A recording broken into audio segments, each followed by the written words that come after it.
Alright, here we go again. As you can tell, I'm a very indecisive person. As much as I loved my Windows 98 setup, I also wanted a really good XP setup. Well, I think I figured out a way to have the best of both worlds on one machine, being this is the only Lian-Li case I have. I decided to take out that slot 1 motherboard, and I'm going to go with this motherboard, and it's an Asus motherboard. It's got a Pentium 4 3.2 gigahertz hyper-threading processor, so that's pretty big for the time. Managed to find a total of 2 gigabytes of Corsair RAM, dual channel, and I got an AGP GeForce 5950 here for the graphics card, and then being mechanical drives were out so quickly, we're gonna upgrade that to something new. I got a 500 gigabyte Samsung Evo SSD here for XP, and then I found that in the BIOS I can just switch back and forth. I can leave that hooked up to the SATA, and then I can still leave my compact flash IDE hooked up, and then when I boot up I can just go into the BIOS and go to boot options and just switch back and forth between them. So I can either boot to XP on this or boot to Windows 98 SE on my compact flash card. So that's the plan there. And then I did some more looking, and I think I'm going to order one. I just didn't get around to it, but I do want to order a brand new EVGA 500 watt or more. I might go to 650, I don't know. So it's got a nice heavy duty power supply, but I did manage to find this. This one ain't too bad. This is a pretty heavy duty power supply. I think this will do for now just to get things up and going. So it's got all the connections I need. So I think I'm gonna slap this together in my nice Lian-Li case and see how that looks. And then instead of having 2 machines, I'll have just the one, and I can boot to either XP or 98. So I think this will be my ultimate dream setup here. I think I got it pretty much perfected. So let me start putting this thing together and we'll see how it goes here.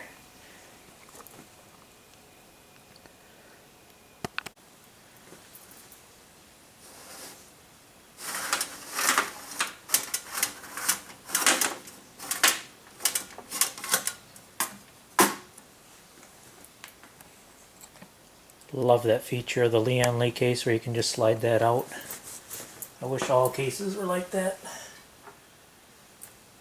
Oops, I forgot I gotta change this. Let's see, I gotta get a different I/O shield here.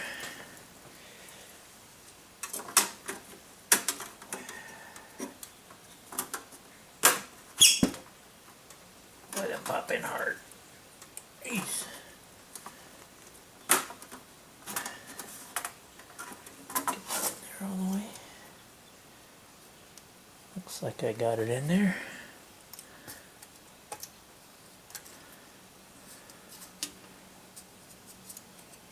I think I got it.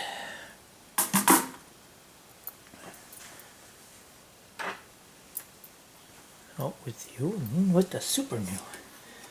Let's see, make sure we ain't got no standoffs where it ain't supposed to be.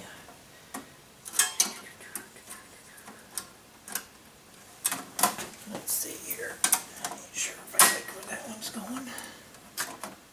Let's see, 1, 2, 3. Oh yeah, we do got one where it shouldn't be. I'm gonna pop one out. We'll have a short. This little guy's gotta go. Just pop out, if I remember right.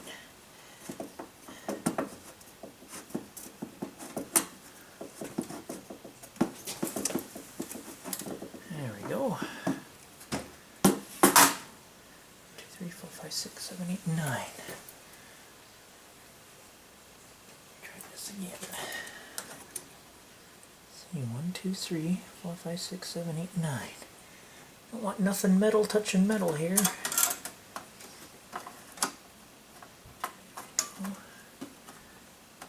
I think that'll fit just beautifully. Alrighty.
Just like that, the motherboard is in.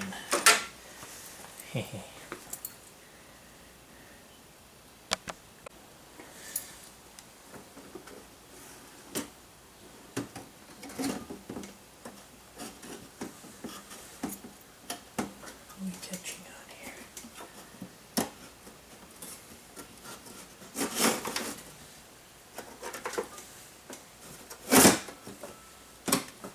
And power supplies in.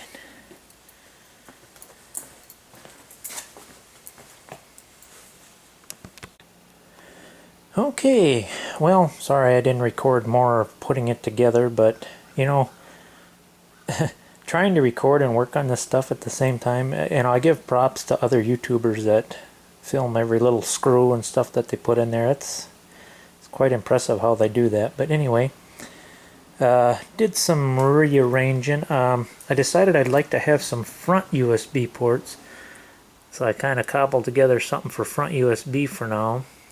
And then what's nice about that compact flash card adapter is they include a bracket, so you can put it on the back side. I don't plan on, I don't know if you can see it back here, I don't plan on removing that a whole lot, so I mean, I can reach around the back and get to the card if I need to, but so anyway, there's that for booting into Windows 98. That's connected to an IDE. And then for Windows XP, I got my Samsung 860 500 gig Evo in there. That's connected to SATA. I do believe I got everything wired up, hooked up. Not the best cable management, but boy, there's a lot of cables here. So, but yeah, I think I got everything set up just the way I want it. So, can't think of anything else to show here. I'm quite impressed. I think it's going to work out good. So we'll see how this goes. Alrighty, here we go for the first test. Oh shit. Something ain't right here.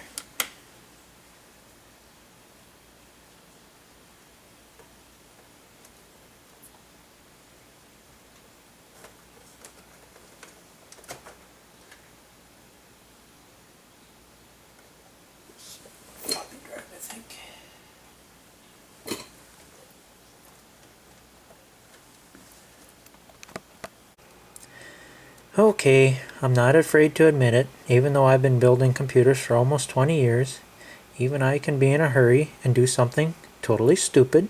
Go ahead, leave your nasty comments now. I don't think I hurt the power supply. The power supply is still working. But to be safe, I did order, because that is an older power supply, I did order a new one in the mail.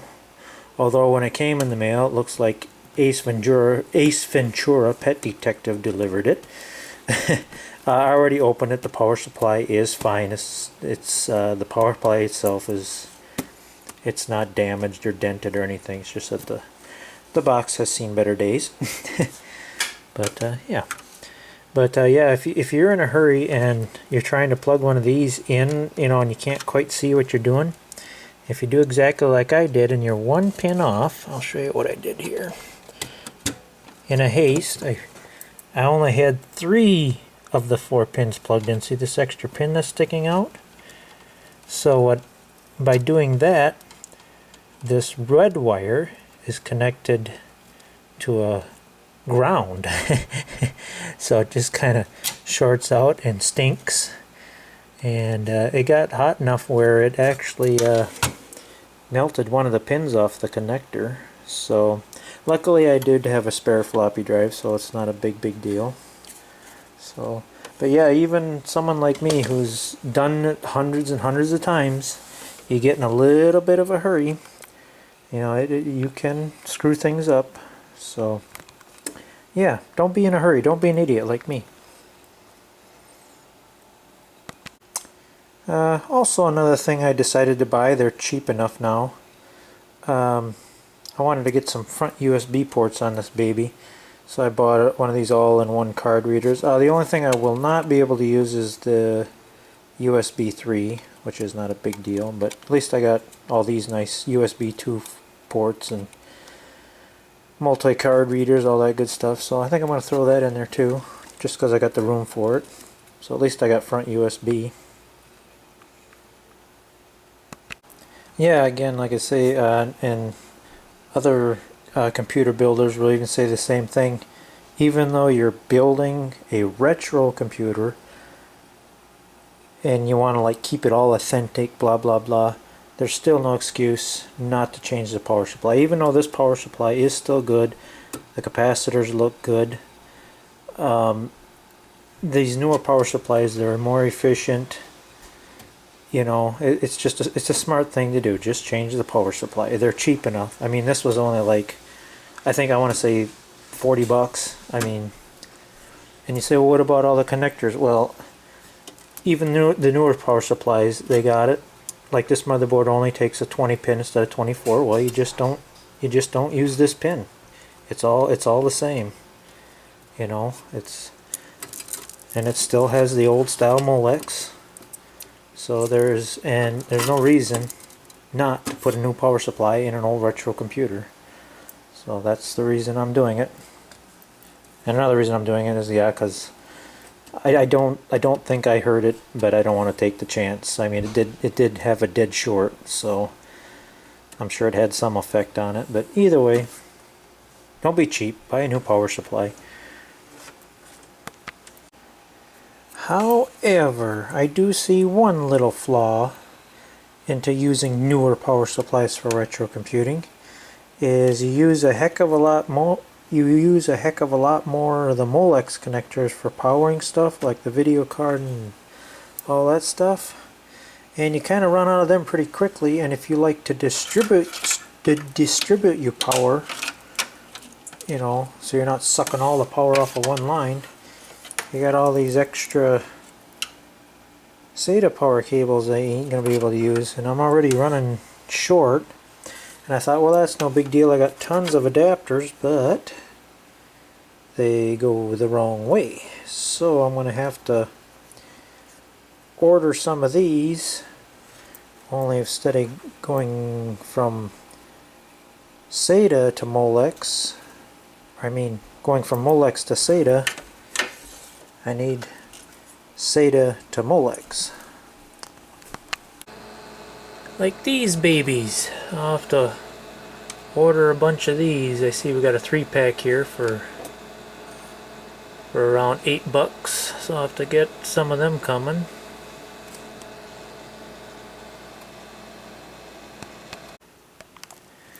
There, that does not look too bad. Definitely need a little bit more cable management. That'll happen after I get my adapters. I left some stuff on hook, like the floppy drive itself. I didn't have enough power cables to do that.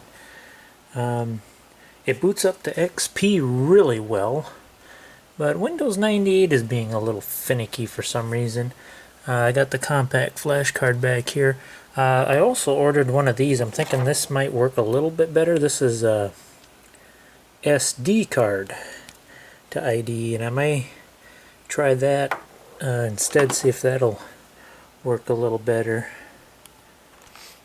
But yeah, it's coming together pretty well. The reason I'm doing this, I think I'll use XP a lot more than I will 98, but I want a dual boot is what I want to do. So I got Windows XP on this, you can't see it very well, but on an SSD in here, hooked to SATA, and then I got Windows 98 on the compact flash. What I do is when I boot up, I go into the BIOS and I can just pick which, the boot part I already pick which one I want to boot from.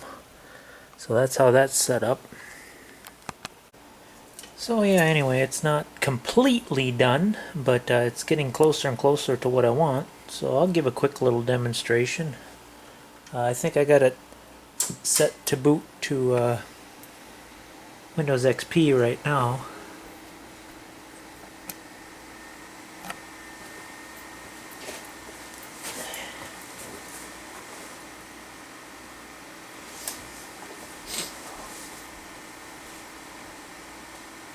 Yep.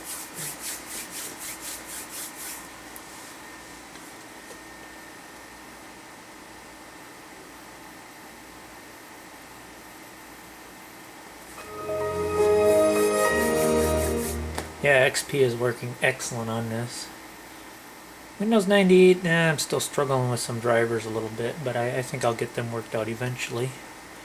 But for some odd reason, if I do want to go to 98 for a game that doesn't work so well on XP, I can just restart.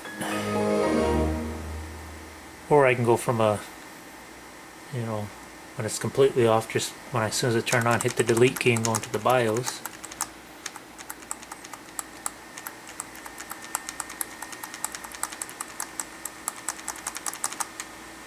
Alrighty. And just go into here and see, there's my Samsung SSD, and this is the compact flash, so I just switch them. And then exit, save and exit, and it should go to 98.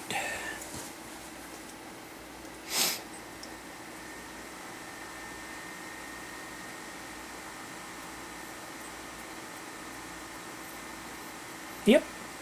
So that's how that works anyway.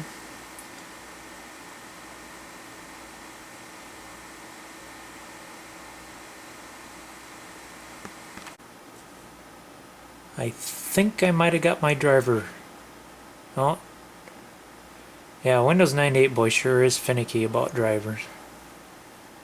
I don't know if this is going to work or not. It's kind of an experimental driver.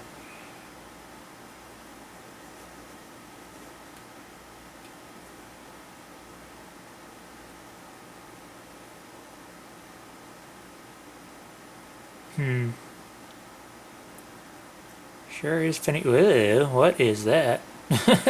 Well, obviously it does not like them drivers.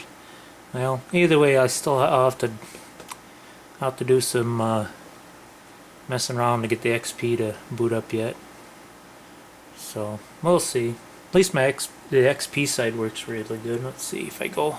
I'm just gonna reset it. It's already corrupted anyway, or something ain't right. If I go back into the BIOS, I should be able to switch right back to my XP. Yeah, there's a lot of third-party drivers out there, but obviously, yeah, switch back to that, and should be able to go right back to XP.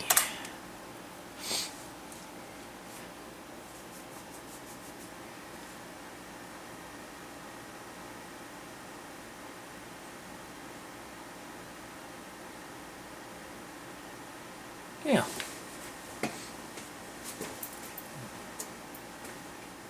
So, yeah, not perfect, but we'll get there eventually.